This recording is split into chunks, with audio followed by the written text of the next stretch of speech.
Many years ago, during the Persian Gulf War, I was invited on, remember the Sally Jesse Raphael show? It was a fascinating discussion. 3 women for the war and 3 women against the war. I was there along with Yolanda Hewitt Vaughn, some of you may know her, from Kansas City area, who is an Army major, a medical doctor who had refused to serve in the Persian Gulf, saying she was trained to save lives, not take them. And she was about to perhaps lose her license, but they invited her on the broadcast to talk about her opposition to the war. And there were 3 other military women who were for the war. And as Dr. Yolanda Hewitt Vaughn was asked by Sally Jesse Raphael at the beginning of the broadcast by a listener, a viewer in the audience, they raised their hand and said, I want to ask about biological and chemical weapons. And Dr. Yolanda Hewitt Vaughn said, I think it's important to ask about those weapons and to ask about them right here at, and before she could get out the word home, Sally had whirled around, she stormed down the aisle, and she started yelling at Dr. Yolanda Hewitt Vaughn to shut up or get out. It was a very, very interesting discussion. And then she shut down the broadcast of the show that day. She stopped the taping. She didn't like what she heard. And her producers came out and started to rock her back and forth as we watched in amazement. But then when she was convinced to go on, she started to play the videotape of protesters in Washington, and she asked me, who are these people? I said I didn't know everyone's name, but I thanked her for at least going beyond showing the image, if we're lucky, of protest and actually having a civilized discussion. And we went on like that back and forth and had an interesting discussion until the end of the broadcast. When we left, we're told it would be airing in a few days. It didn't, and the Sally Jesse Raphael show had told their affiliates not to run that broadcast. But then hundreds and thousands of people called into the shows, and they said they wanted this show on, and so ultimately the show aired. And the most interesting comment I got when it aired was from women on Southern military bases who said, we agree with you, and we've never heard this view before. And I was so taken with this. Here were women who were going to war or whose loved ones were. And they couldn't have these debates on military bases. It's up to us in civilian society to have these discussions to determine who lives and who dies.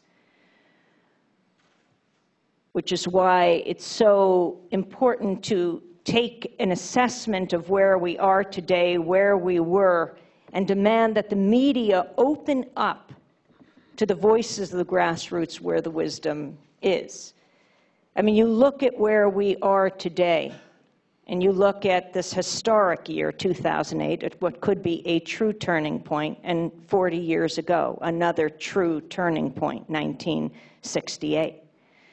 I mean, in just about a month's time, we're going to hit the 40th anniversary of the assassination of Dr. Martin Luther King in Memphis, Tennessee, there to stand with sanitation workers daring to union organize. A year to the day before he was killed on the balcony of the Lorraine Motel. He was standing at Riverside Church in New York, giving his Beyond Vietnam speech. Here was a man who had taken on so much in his young life, gunned down at the age of 39. And yet, even as he took on so many of the powers that be in this country, he went further and took on the issue of militarism and talked about his horror, his fear that his country had become the greatest purveyor of violence on earth, the country that he loved, the country that could be so much better. And when he put those issues together, militarism, racism, poverty, within a year, he was gone. But not the movement. That wasn't gone. The movement that inspired him and the movement that he would inspire. And that's where the hope lies. That's where we confront their so-called war on terror, which is used to terrorize so many who dare to dissent here at home. That's why it's so important to take stock of history and also challenge the media to break out of sound bites and bring us some historical context, because that's where you get your power. The fact that this winter soldier investigation, these 3 days of hearings, has taken place before, that you have precedent, that there are brave people who've come before you and young people who you will inspire as young people when they hear you telling your stories. You are the wisest. 40 years ago, and where Dr. King came from. You go back even in time and standing up to the madness. We keep going forwards and backwards, because that's what we all have to do, is stand up to the madness. And so many have done it, and we can't let their stories be neutralized. Someone as famous as Rosa Parks, you may think you know her story, and why would we bring it up here? That's one that hasn't been distorted. Not true. Rosa Parks, December 1st, 1955, sits down on the bus in Montgomery, Alabama, to stand up for all of us, refusing to get up for a white passenger, to stand up for all of us, because if one of us is diminished, we're all diminished. And she launches a movement. And how did the corporate media tell it? Just last year, Democracy Now! Came down to Washington after she died, first African-American woman to lay in state in the rotunda. Then her body is brought to a church in Washington. Thousands turned out. Oprah was there. Cicely Tyson was there. More interesting to be outside with the thousands, as often it is. Little girls holding their moms. I talked to a college student who said she'd emailed her teachers, I won't be in class today. I'm going to get an education, she said. And the media told us the story, once again, of Rosa Parks saying she was a tired seamstress. She was no troublemaker. And that's where they got it wrong.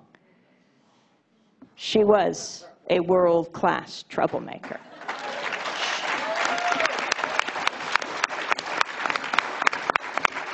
She came out of years of fighting segregation in the South, challenging racism where she lived, training at the Highlander Center, working with Edie Nixon. She had been secretary of the NAACP. He was president. He came out of radical labor politics. These stories aren't told. And she'd sat down on the bus before.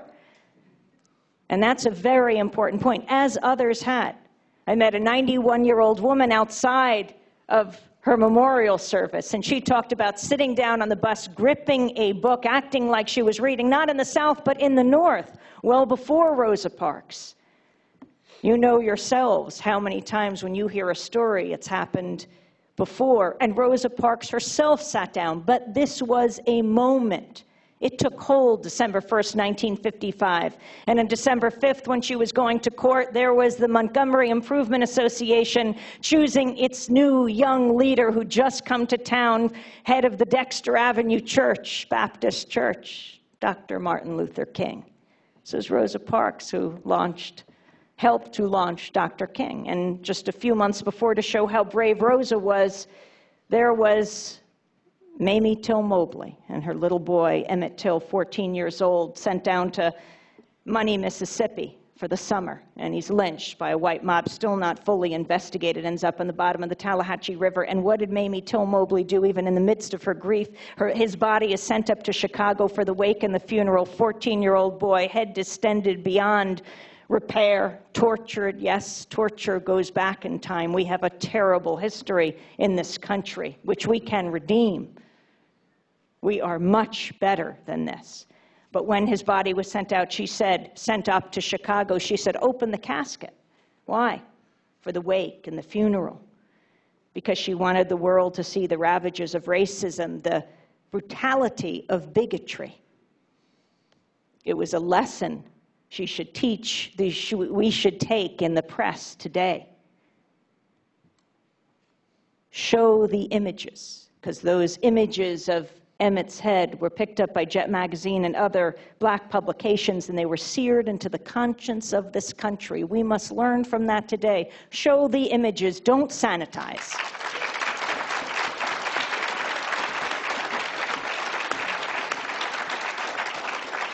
And that's what this winter soldier investigation hearings is doing.